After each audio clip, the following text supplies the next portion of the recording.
Hello, everybody. This is Jimmy, and you're reading with Jimmy. We're reading Sun Tzu, The Art of War.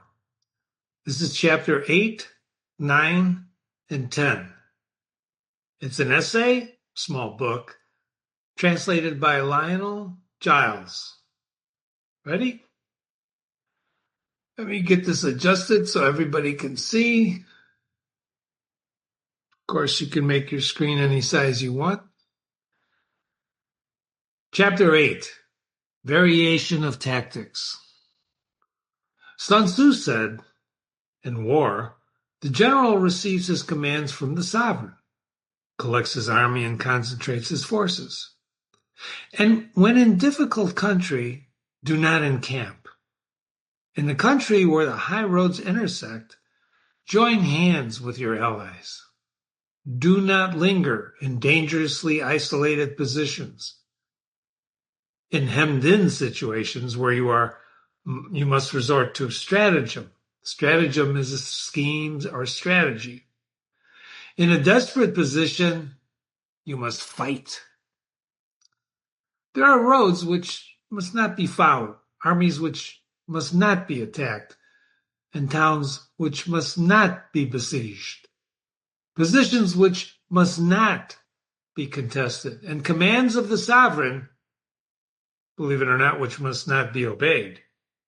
Notice the arrows when Jimmy gives you an arrow. That's a very important paragraph or section, which we will analyze in our analysis.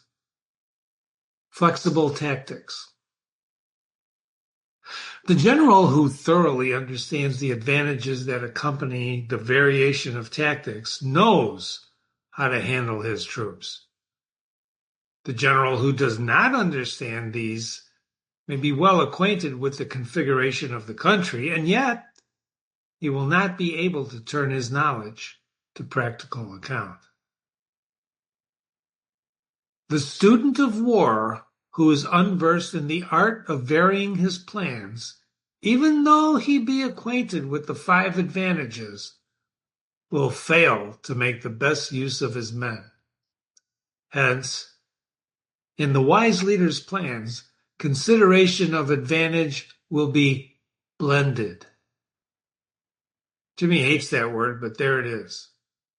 If our expectation of advantage be tempered in this way, we may succeed in accomplishing the essential part of our schemes. I can tell you why I don't like the word blended, but if it was used way back when Giles translated this, my hat's off to him. If, on the other hand, in the middle of difficulties, we are always ready to seize the advantage, we may extricate ourselves from misfortune. In other words, be prepared. Reduce hostile chiefs by inflicting damage on them. Make trouble for them and keep them constantly engaged. Hold out species allurements, superficial, plausible, but actually wrong, fake, wrong allurements, and make them rush to any given point. Specious. Preparedness pays. The art of war teaches us to rely not on the livelihood of the enemy not coming, but on our own readiness to receive him. Not on the chance of his not attacking, but rather on the fact that they have been made our position unassailable, that we have made our position unassailable. And there are 5 dangerous faults which may affect the general. Here they are. Recklessness, which leads to destruction, cowardness, which leads to capture. A hasty temper that can be provoked by insults. A delicacy of honor that is sensitive to shame. Over-solicitude for his men, which exposes him, the general, to worry and trouble. And these are the 5 besetting sins of a general that are ruinous to the conduct of war. When an army is overthrown and its leader slain, the cause will surely be found among these 5 dangerous faults. So let them be a subject of meditation. So go back and reread them. Chapter 9. The army on the march. Sun Tzu said, we now come to the question of encamping the army and obvious signs of the enemy, observing signs of the enemy. Pass quickly over mountains, brackets, which are barren of fodder, close brackets, and keep in the neighborhood of valleys. Camp in high places. Do not climb heights in order to fight. And so much for mountain warfare. In other words, there it is. That's all you need to know. Camp in high places and don't fight going uphill. After crossing a river, you should get far away from it in order to tempt the enemy to follow you across. When an invading force crosses a river in its onward march, do not advance to meet it in midstream. It will be best to let that army get across and then deliver your attack. Notice the arrows. If you are anxious to fight, you should not go to meet the invader near a river, which he has to cross for fear of preventing his crossing. Moor your craft higher up than the enemy and facing the sun, and do not move upstream to meet the enemy. So much for river warfare. Advantages of terrain. In crossing marshes, your sole concern should be get over them quickly, without any delay. And if you're forced to fight in a marsh, you should have the water and grass near you and get your back to a clump of trees. So much for fighting in marshes. He's pretty clipped, isn't he, with his instructions? Makes a lot of sense. In dry, level country, take up an easily accessible position with rising ground to your right and on your rear, so that the danger may be in front and the safety lie behind. So much for flat country warfare. These are the 4 useful branches of military knowledge which enabled the Yellow Emperor, brackets by Giles, possibly one of the Qin dynasty, from which was derived the name China, to vanquish 4 several sovereigns. In battle and maneuvering, all armies should prefer high ground to low, and sunny places to dark. If you are careful of your men and you camp on hard ground, the army will be free from diseases, and this will spell victory. And when you come to a hill or a bank, occupy the sunny side with the slope on your right rear. Thus you will at once act for the benefit of your soldiers and utilize the natural advantages of the ground. When in consequence of heavy rains upcountry, a river which you wish to ford is swollen and feckled with foam, you must wait until it subsides. Country in which there are precipitous cliffs with torrents running in between, deep narrow hollows, confined spaces, tangled thickets, quagmires and crevices, they should be left with all possible speed. Don't even approach them. And while we can keep away from such places, we should try to get the enemy to approach them. While we face them, we should let the enemy have them on his rear. Ambushes and spies. If in the neighborhood of your camp there should be a hilly country, ponds surrounded by aquatic grass, hollow basins filled with reeds, or woods with thick undergrowth, they must be carefully searched, for these are the places where men in ambush or spies are likely to be lurking. So when the enemy is close at hand and remains quiet, he's relying on the natural strength of his position. And when he keeps aloof and he tries to provoke a battle, He's really anxious for the other side to advance. If his place of encampment is easy of access, he's tendering a bait. Movement among the trees of a forest shows that the enemy is advancing. The appearance of a number of screens, to fake an ambush, in the midst of thick grass means that the enemy wants to make us suspicious. You see how Sun Tzu is giving advice on battle and warfare? The rising of birds in their flight, that's a sign of an ambush. Startled beasts indicate a sudden attack is coming. When there is dust rising in a high column, it is the sign of chariots advancing. And when the dust is low, but it's spread out over a wide area, that betokens the approach of infantry. And when it branches out in several directions, it shows that the parties have been sent out to collect firewood. A few clouds of dust moving to and fro signify that the army is camping. Placatory words and increased preparations are signs that the enemy is about to advance. Violent language and driving forward as if to attack, it may be signs that he will retreat. Placatory, intended to make someone less angry. Conciliatory, like waving the white flag. Military intelligence. When light chariots come out and take up a position on the wings, that's the sign that the enemy is forming for battle. Peace proposals, unaccompanied by a sworn covenant, that indicates there's a plot.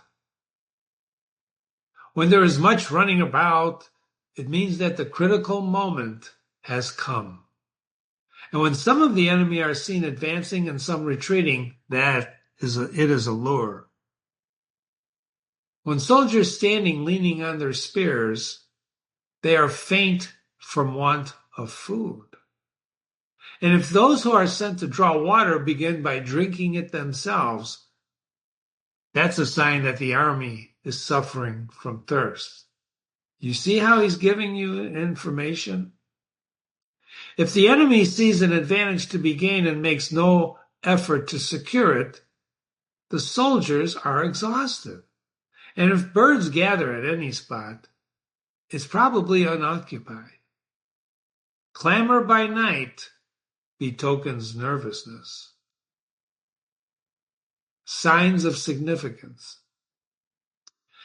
If there is a disturbance in the camp, as indicated by observation, reports of spies, etc., the general's authority is weak. And if the banners and flags are shifted about, sedition is afoot. If officers are angry, the men are weary. And when an army feeds its horses with grain and kills its cattle for food, and when men do not hang their cooking pots over the campfires, showing that they will not return to their tents, you may know that they are determined to fight to the death. The sight of men whispering together in small knots and speaking in subdued tones points to dissatisfaction amongst the rank and file. Too frequent rewards signify that the enemy is at the end of its resources. Because when an army is hard pressed, there is always fear of mutiny, and lavish rewards are given to keep the men happy. Too many punishments betray a condition of dire distress. Because in such conditions, discipline is relaxed, and unwanted severity is necessary to keep the men to their duty. Close brackets. To begin by bluster, but afterwards to take fright at the enemy's numbers, shows a supreme lack of intelligence. You think? When envoys are sent with compliments in their mouths, that's a sign that the enemy wishes for a truce. And if the enemy's troops march up angrily and remain facing yours for a long time without either joining battle or taking themselves off again, The situation is one that demands the great vigilance and circumspection. If our troops are no more in number than the enemy, that is amply sufficient. It means that no direct attack may be made. What we can do is simply to concentrate all of our available strength, keep a close watch on the enemy, and obtain reinforcements. He who exercises no forethought but makes light of his opponent's risks being captured by them. And if soldiers are punished before they have grown attached to you, they will not prove submissive. And unless submissive, they will be practically useless. If when the soldiers have become attached to you, punishments are not enforced, they will be useless. Therefore, soldiers must be treated in the first instance with humanity, but they must be kept under control by iron discipline. This is one of the certain roads to victory. If in training soldiers, commands are habitually enforced, that army will be well disciplined. And if a general shows confidence in his men, but always insists on his orders being obeyed, the gain will be mutual. Chapter 10, Classification of Terrain. Sun Tzu said, we may distinguish 6 kinds of terrain: accessible ground, entangling ground, temporizing ground, narrow passes, precipitous heights, and positions at a great distance from the enemy. Accessible. This is ground that can be freely traversed by both sides. With regard to ground of this nature, be before the enemy in occupying the raised sunny spots and carefully guard your line of supplies, and then you will be able to fight with advantage. Entangling. This kind of ground, which can be abandoned but is hard to reoccupy. From a position of this sort, if the enemy is unprepared, you may sally forth and defeat him. But if the enemy is prepared for your coming, and you fail to defeat him, then return to being impossible. Disaster will ensue, since you can't get away. Temporizing terrain. This is ground wherein the position is such that neither side will gain by making the first move. In a position of this sort, even though the enemy should offer us an attractive bait, it will be advisable not to stir forth, but rather retreat, thus enticing the enemy in his turn. And then when his part of his army has come out, we may deliver our attack with advantage. Narrow passes. If you can occupy these narrow passes first, let them be strongly garrisoned and wait for the advent of the enemy. And should the enemy forestall you in occupying a pass, do not go after him if the pass is fully garrisoned, but only if it is weakly garrisoned. Heights. You should occupy raised and sunny spots, and there wait for the enemy to come up. If the enemy has occupied them before you, do not follow him, but retreat to entice him away. If you're situated at a great distance from the enemy and the strength of the two armies is equal, it's not easy to provoke a battle, and fighting will be to your advantage. These 6 are the principles of terrain. The general who holds a responsible post must study them. Bracket. Terrain is treated more fully in the next chapter. Who wrote that? Not Sun Tzu. And not the narrator, who Sun Tzu said, right? Calamities due to error. An army is exposed to 6 severe calamities, not arising from natural causes, but from faults for which the general is responsible.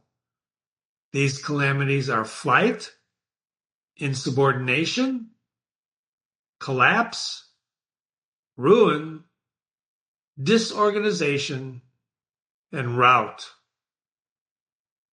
Other conditions being equal, if one force is hurled against another 10 times its size, the result will be the flight of the former.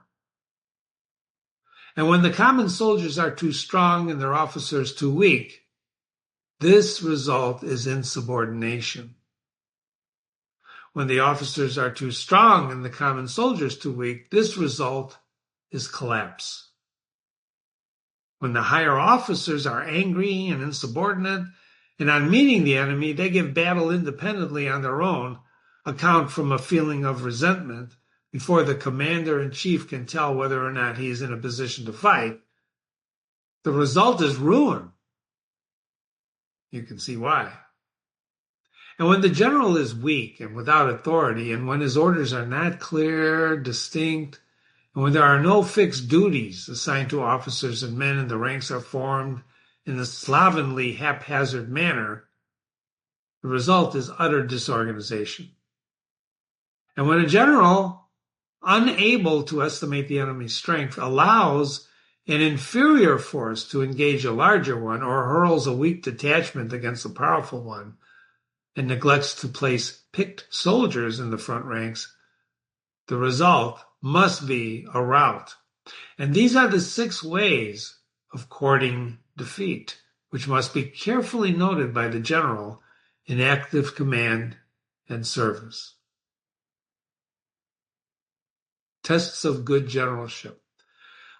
The natural formation of a country is the general's best ally, but a power of estimating the adversary, of controlling the forces of victory and shrewdly calculating difficulties, dangers, distances, that constitutes the test of a great general.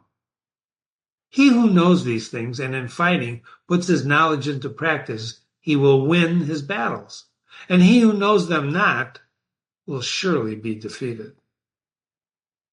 If fighting is reasonably sure to result in victory, then you must fight, even though the ruler forbids it. If fighting promises not to result in victory, then you must not fight, even though the ruler's bidding. The general who advances without coveting fame and retreats without fearing disgrace, whose only thought is to protect his country and do good service for his sovereign, is a jewel of the kingdom. So regard your soldiers as children, and they will follow you wherever you may lead. Look on them as your own beloved sons, and they will stand by you even unto death.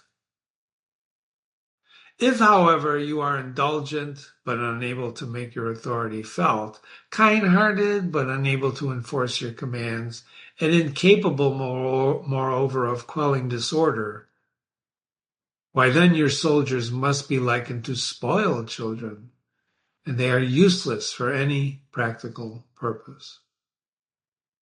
If we know that our own men are in a condition to attack, but are unaware that the enemy is not open to attack, we have only gone halfway toward victory. If we know that the enemy is open to attack, but are unaware of our own men, and are not in a condition to attack, we have only gone halfway toward victory. So if we know that the enemy is open to attack, and also know that our own men are in a condition to attack, but we're unaware that the nature of the ground makes fighting impractical, we've really only gone halfway toward victories. Hence, the experienced soldier, once in motion, is never bewildered. Once he's broken camp, he's never at a loss. So hence the saying that if you know the enemy and know yourself, your victory will not stand in doubt. And if you know heaven and you know earth, you may make your victory complete. You've been reading with Jimmy. This is Jimmy. That was chapters 8, 9, and 10 of Sun Tzu's Art of War. An incredible book. If you're reading it with me, isn't it incredible? I'm in such awe. I hope you are too. The way this guy dishes out advice that still stands the test of time. My email is jimmy@readingwithjimmy.com, jimmy@readingwithjimmy.com. Send me an email with your thoughts, suggestions, uh, questions. You got questions about what Sun Tzu is talking about. And be sure to visit and read other classics on my website and on my YouTube channel. Thanks for coming by. And remember, practice makes perfect. Keep practicing. Study. This is a great book to study. Read it over and over and over again. With me or without me. Thanks for coming.